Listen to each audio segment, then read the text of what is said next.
Masusubukan ang Gilas laban sa team ng Macau Black Bears at merong isang big man na matagal na nating gustong matesting nga sana na maglaro para sa Gilas team. Yun nga lang, base sa takbo o kalagayan ng Gilas lineup sa ngayon ay nagpapakita na hindi nga sila interesado sa player big man na ito at maganda ang desisyon ni Milora Brown na mapabilang sa lineup ng Macau Black Bears. Isa ito sa paraan para maipakita niya ang kaya niyang gawin sa loob ng paint kontra sa mga Gilas bigs natin at interesado tayo. Ngayon sa Milora Brown AG Edu matchup, kung hindi naman kaya ay QMB versus Junmar matchup. Gusto natin na masukat at makita nga ang laro ni QMB laban sa mga Gilas players natin na nakikipag-compete nga sa international level. Nagpakita ng galing si QMB sa UAAP at nakapaglaro na nga rin siya sa USNCAA Division 1 level. May mga players siyang nakalaban doon na mga NBA player na ngayon, kaya kung sa experience ang usapan sa high level competition meron o sagana si QMB. Ang tanong nga lang, hindi nililinaw ng SBP at FIBA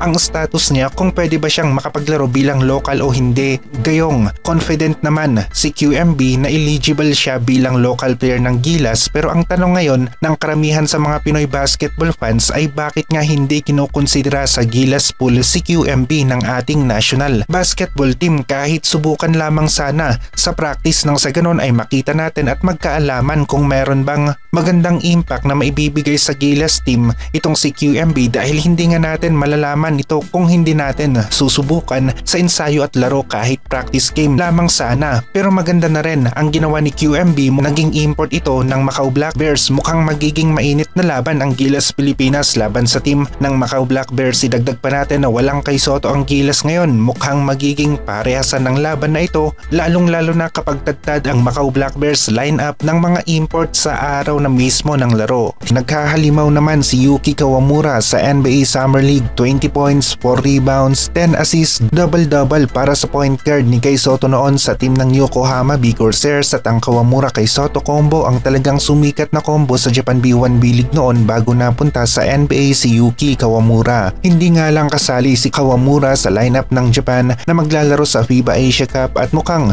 mas priority niya ang NBA, parang hindi nga rin kakayanin ang sunod-sunod na high level na laro na iipon rin ang pagod ng player na ito. Ren sa bando naman, makakahabol pa sa Gilas practice at may magandang chance siya na mapabilang sa final 12 players ni Coach Tim Cone. Maganda ang laro ni Abando sa Jones Cup 2025. Yun nga lang, rotation talaga ang ginagawa ni Coach Chu dahil kita naman natin lahat ng kanyang mga players walang tapon. Kada palitan solid o malalakas na player ang papalit para maglaro. Hindi naman makakapaglaro si Kai ngayong FIBA Asia Cup, pero nagpapakita siya ng magandang improvement sa kanyang recovery. Pahirap ng pahirap ang ginagawa niyang mga drills at unti-unti na niyang nilalagyan ng pressure ang kanyang tuhod para masanay o maibalik ang dating lakas nito. May chance na maglalaro ito sa opening game ng Koshigaya Alphas at nakita rin natin na lumakas ang team ng Koshigaya Alphas kapag nag-click ang combo na kay Soto, Jaril Martin ay magiging isang solid 4-5 ito ng Koshigaya Alphas. Magandang update na lumalabas ngayon, strong group, sigurado tayo na sila ang magkakampiyon dito sa Jones Cup 2025.